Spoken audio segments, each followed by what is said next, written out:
This is block number 3 of my grid work series. Let's go stitch.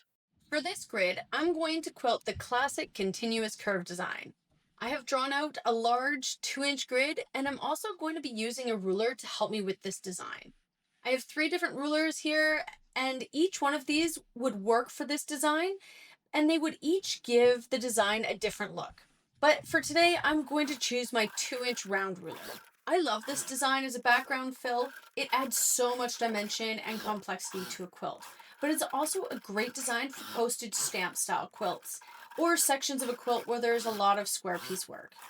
You definitely see me quilt this fairly often on bed quilts of all sizes. Obviously, I'm quilting this in the on-point orientation, but it also looks great when quilted parallel to the horizontal and vertical seams of a standard quilt. Working with a ruler on this design makes it about 4 times slower than if it were freehand. I do understand that, but personally, on a piece like this where the design is really visible and being used as a background fill, I like to use my ruler to keep the design as consistent as possible. This design looks great when it's just finished like this, but of course, I'm going to come back and add in some matchstick quilting to really add that texture that I love.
It took me about 16 minutes to stitch this 12-inch block and another 12 minutes to add in the matchstick design. So about 30 minutes or so, not including marking and planning.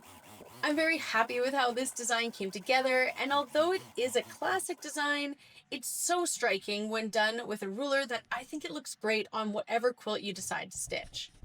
Please like and comment on this video, subscribe to my channel. It really helps me reach more quilters and keeps these lights on. All right, thanks so much for watching. I'll see you next time.